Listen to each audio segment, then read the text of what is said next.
ایک شخص حضور نبی اکرم صلی اللہ علیہ وسلم کی خدمت میں حاضر ہو کے عرض کرتا ہے، یا رسول اللہ علیہ وسلم، مجھ میں 4 بری خصلتیں ہیں۔ ایک یہ کہ میں بدکار ہوں، وہ خود اقرار کرتا ہے۔ دوسرا یہ کہ میں چوری کرتا ہوں۔ تیسرا یہ کہ میں شراب پیتا ہوں۔ چوتھا یہ کہ میں جھوٹ بولتا ہوں۔ وہ شخص کہتا ہے، یا رسول اللہ علیہ وسلم، ان برائیوں میں سے ایک برائی آپ کی خاطر میں چھوڑ سکتا ہوں، ان 4 میں سے جو مجھے حکم کرتے ہیں میں چھوڑنے کے لیے تیار ہوں۔ آج اس برائی کی میں ابھی آپ کو بتاؤں گا، وہ برائی کس سے آپ نے روکا، اور یقین جانیے اگر میں اور آپ اس پہ عمل کر لیں تو زندگی میں اجالا ہو جائے گا۔ تو میرے آقا صلی اللہ علیہ وسلم نے فرمایا، تمہاری 4 برائیاں میں نے سن لی، میں تمہیں وصیت کرتا ہوں جھوٹ بولنا چھوڑ دے۔ چنانچہ اس نے جھوٹ نہ بولنے کا پکا وعدہ کر لیا، چلا گیا۔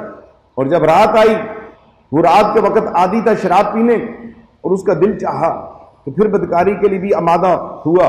تو اس کے خیال میں آیا کہ جب میں نے صبح رسول اللہ صلی اللہ علیہ وسلم کی بارگاہ میں جانا ہے، سرکار دو عالم صلی اللہ علیہ وسلم پوچھیں گے کہ رات کو تو نے شراب پی اور بدکاری کی، تو میں کیا جواب دوں گا؟ اگر کہوں گا کہ شراب و زنا میں نے نہیں کیا تو یہ جھوٹ کا میں نے وعدہ کیا ہے، وعدہ خلاف ورزی ہو جائے گی۔ یہ سوچ کر دونوں برائیوں سے بھاگ رہا۔ جب رات زیادہ گزری اور خوب اندھیرا چھا گیا تو چوری کی غرض سے گھر سے نکلنا چاہا۔ پھر اسی خیال نے اس کا دامن تھام لیا کہ کل میں عہد کر کے آیا تھا کہ چوری نہیں کروں گا تو ہاتھ کٹیں گے، اور نہیں کروں گا تو بد عہدی ہوگی۔ اس کے خیال کے آتے ہی اس نے اس جرم سے بھی باز آ گیا۔ صبح ہوئی تو وہ دوڑ کر بارگاہ رسالت مآب صلی اللہ علیہ وسلم کی خدمت میں حاضر ہوتا ہے، عرض کرتا ہے، یا رسول اللہ صلی اللہ تعالی علیہ وسلم، جھوٹ نہ بولنے کی وجہ سے میری 4 بری خصلتیں مجھ سے چھوٹ گئی ہیں۔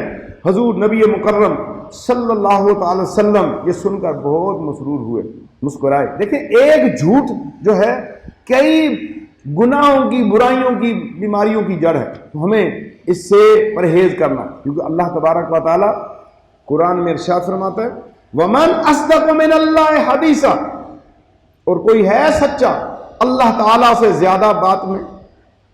اور دوسرے مقام پہ اللہ تبارک و تعالیٰ ارشاد فرماتا ہے، ان وعد اللہ حق ومن اصدق من اللہ قیلا، وعدہ کیا اللہ نے، سچا اور کون ہے اللہ تعالیٰ سے زیادہ بات میں سچا۔ اللہ جل شانہ نے ایک اور مقام پہ ارشاد فرمایا، وَإِنَّ لَصَادِقُونَ، اور ہم ہیں سچے، سچوں کا ذکر جو۔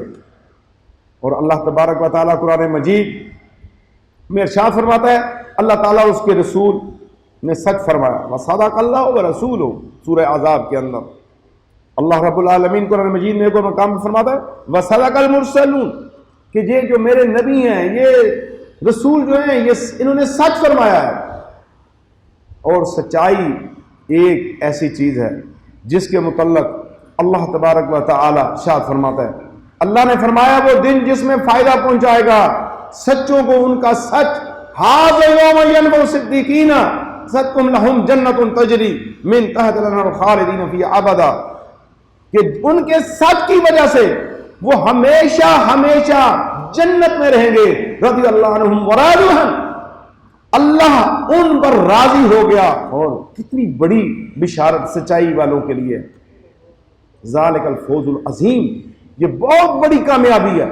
سچائی کی بدولت اسے جنت ملے گی، سچائی کی بدولت۔ اپنے آپ کو سیدھی راہ پہ گامزن کریں۔